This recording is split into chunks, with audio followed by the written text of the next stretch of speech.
We're going to tie a Jujubaetis. This is one of my oldest flies. This fly's been around for about 20 years or so, and it's obviously an offshoot of my Jujube midge, and adapted to be a Baetis nymph. It can be tied in a lot of different colors, red and brown, brown and black, which is the original version, which I've got right here, brown and orange for a PMD nymph, purple and blue is a good attractor color. Obviously, the colors are not limited. Superhair comes in a pile of colors, and you can mix and match those at your discretion. But what we're going to do here is we're going to start with the Tiemco 2488, and I'm going to tie you a size 16 just because it's big enough to show up on the screen well. And I'm going to use some 16-aught white Tiemco thread, which I know I keep using stuff you can't get anymore, and I've got it in my bag, so I keep using it. But Veevus 14-aught will work just fine here. And I'm going to start the thread just a couple eye lengths back from the hook eye. And I'm going to wrap back about halfway down the bend, and I want to keep the thread as flat and smooth as I can as I go. And for the tail, I'm just going to use, this is an India hen saddle feather, India hen back, and I've stripped the fluff off the bottom, and I'm going to pull out a little clump of these fibers, about 10 or 12 of them, and I want a little clump. Got a broken one in there. I'll pull them out at a right angle so that their tips become even. I'll grab that clump and kind of pull the feather away. So I've just got this short little bunch, and I'll tie this in about a half shank long, about like so there at the bend, and then I'll wrap forward over those butt ends. And I want to try to keep those butt ends on top of the hook as I go. Back up to about where I started, and then I'll trim those stub ends out. Now for the body, I'm going to use Superhair. And Superhair is a synthetic material generally used in saltwater flies. It's a kinky nylon. It's like a thin monofilament almost, but it's got a kink to it. And I'm going to use two colors. The whole basis of the Juju series is two colors of Superhair. And in this case, I'm going to use 2 strands of brown and 1 strand of black. So I've got these 3 lined up. And I'm going to cut the ends so that they're square. Give you a little more light here. I'm going to catch these here just at this front end on my near side of the hook, and I'll draw them down to length and anchor them in place, and then I'm going to wrap back over them all the way back to the base of the tail. And as I do this, I want to again keep that thread as flat and smooth as I can as I go, so that I don't have a lumpy bumpy underbody. I want this as smooth as I can get it. Once I get to the bend, I'll come forward again, and on the size 16 I'm going to build a little bit more of a taper obviously than I would on an 18, 20, 22. So I want to build a little bit of a taper here on this front end, and you can see I manage my thread twist. I tie left-handed, so I don't get too much thread twist unless I make a bunch of wraps in a row. If you tie right-handed, you're probably going to need to manage that thread twist a little bit more. But what I've got there is a nice smooth underbody that's about a half size down from where I ultimately want the body. We've still got some Superhair to wrap over this, and at the end we're going to coat this with UV resin, so we don't want to overbuild that body. I usually cut all 3 strands to the same length. It just makes them easier to keep track of. And I'll sort of rock all 3 of these strands together back here at the bend to get them lined up. And you can see that they're lined up there. It doesn't matter what order they're in. And I'm going to bring this first turn around, and again I'll just kind of keep rocking them to get them aligned. And I'll get that first turn around the hook. Sometimes you'll end up with just, I don't know if you can see that, just a little space. You can kind of pull those back together to tuck those wraps in. And once you've got the first set lined up, if you hold everything close to the hook as you wrap, you can just wrap this forward flat like a ribbon, right up over that underbody. And you can see I'm holding it very close to the hook to build this segmented body up to the front end where I started the thread. And then I can tie that Superhair off with a few turns of thread. I'll take all 3 strands and clip those out. If you run those through your mouth and wet them, they'll stick together. You can set them aside for the next fly. And typically when I'm sitting down to tie a batch of these, I'll do all the abdomens and then come back and do all the thoraxes. So I'll whip finish that white thread and clip it out. But since you don't want to wait for me to do another dozen abdomens, I'm going to go ahead and start this black thread. So this is just black A. Uni. I'm going to start this just in front of where I tied off the white. I'll clip my tag out.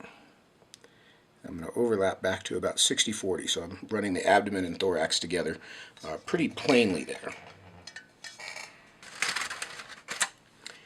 And I'm going to tie in some flash. And what this flash is Opal, Mirage, Tinsel. And this is medium size. So I'm going to take a piece of this, and any of the tinsels that come off of a spool have a curve to them. So anytime you've got a curved piece of material, always tie it in with the curve down, curve toward the hook. If I tie it in this way, that piece curls around and is in the way while I'm trying to tie the rest of the fly. It only took me about 10,000 of these to figure out to tie this in curved down, so I'll pass that along to you and save you some trouble. So what I'm going to do to tie this in is I'm going to stand this up on the near side here and let my thread roll it to the top. And I'll just catch it with just a turn, maybe two, but just a turn. And then I can sort of tweak this end to get it lined up right on top of the hook. And I've got to do that here on my side so that it's square up on top of the hook. Then I can wrap down over the stub ends to lock that in place. For the wingcase, I'm going to use some gray Flouro fiber. And Flouro fiber is a very fine crinkled material. Makes perfect legs on little beta nymphs and midges. Comes in a bunch of colors. And I'm going to take a dozen strands. So on a size 16, I'm going to use 12. On a 22, I might use 8. 20 might be 10. At 18, you can kind of go either way. But what I've done there, the reason I counted them is so that you have a general idea. You don't have to count them every time, but count them once anyway, just so you know what 12 looks like. It looks a lot more like this than it does like that. And that's one of the most common things I see is way too many strands. So I'm going to move my thread back here a bit. I'm going to catch those strands, and I'm going to draw them down so that they're just behind the hook eye. And then I'll wrap over them right up to the base of that wing case. I usually go maybe one extra thread wrap back just to make sure that everything's butted.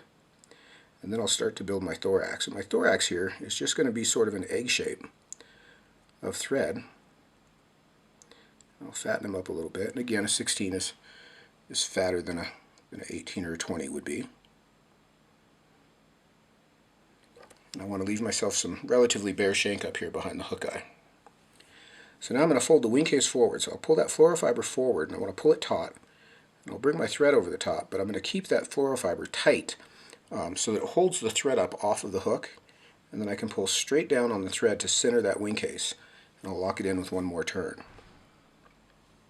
I'm going to take my flash forward and catch it with a turn, and then put one more. Then I'll fold the front end back and catch it again with a couple of turns. And that just keeps that flash from ever pulling out. So now I'm going to divide my butt ends, 6 to a side because I know I've got 12. And I'll kind of roll them in my fingers here, and that helps to divide them. I'm going to pull the near side back just slightly low on the hook and let my thread drag it up to in line with the shank. Just get a turn or two. And on the far side I'll hold just a bit high so my thread drags it down.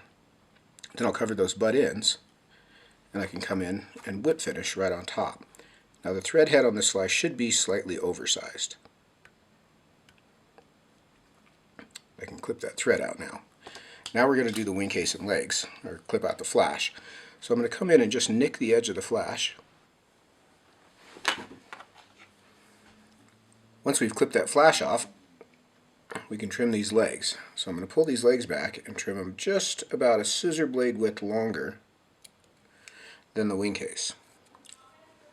If you wet those fibers, they'll stick together and be ready for the next fly.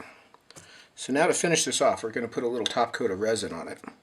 And what I use is Solarez Thin Hard. And I'm going to take a little drop on a short needled bodkin. We have these made for us by Brian Schmidt now. Dennis Collier was the originator. And the short needle bodkin makes it a lot easier to put a small drop and place it on a fly rather than a long needle where you're trying to do everything from way back here. So I'm going to sweep these legs down. I'm going to put this drop down just on the top of the wing case, and you can see I kind of bounce the needle. And I'm going to bounce all the way back to the bend and then sweep forward. Then I can kind of work back and forth, making sure I coat the entire upper surface here.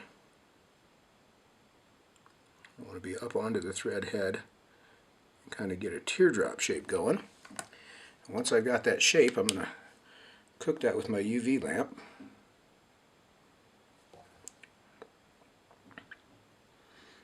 And you can see, immediately once you put that resin on there, that magnifies the flash as well as the segmentation on the ribs. I've got those legs just a touch long. I'm going to knock them down one more time.